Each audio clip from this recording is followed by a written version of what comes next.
නිවේදන අංක 2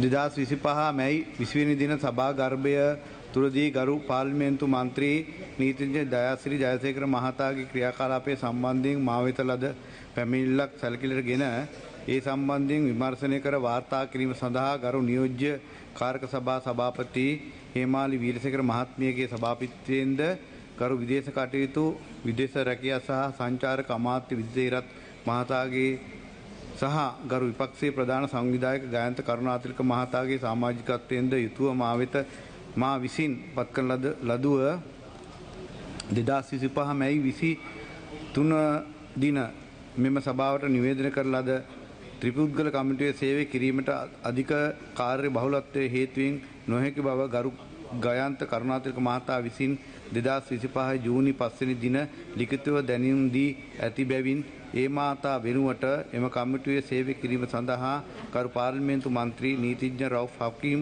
මහතා මා විසින් පත් කරන ලද බවට මෙම සභාවට දැනුම් දීමට කැමැත්තෙමි. ගරු කතානායකතුමනි මට මිනිත්තු 1මාරක් දෙන්න. ඔබතුමා මොකක්ද කාරණාව දැන් කියන්න හදන්නේ? මේකට අදාළ තමයි ඉල්ලුවේ. කතානායකතුමනි ඔබතුමාට විනාඩියක් දෙන්න. විනාඩි 1මාරක් දෙන්න. විනාඩියක් දෙන්න ගරු මන්ත්‍රීතුමා මේට අදාළද මේ විනාඩියක් පමණයි. කතානායකතුමනි ඔබතුමා මාව පත් කරා දයාසිරි ජයසේකර මැතිතුමාට එරෙහිව മന്ത്രിවරු වගේක් දීපු පෙත්සමක් සම්බන්ධව විභාග කරා. මම එදාම නැකිටලා කිව්වා මේක පූර්වාදර්ශයක් වෙයි. පොන්චිල්ලාව මේ පැත්තට ගියොත් මේ පැත්තටත් එනවා. ඒ නිසා මම කිව්වා මේ සිල්ලර දේවල් වලට මේ වගේ කමිටු පත් කිරීමේ තියෙන අවදානම. මම ඒ කමිටුවෙන් ඉල්ලා අස්සුණා.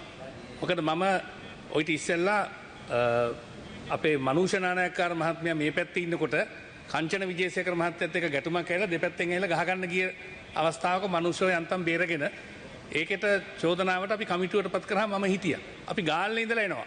අන්තිමට වෙච්ච දෙයක් නැහැ.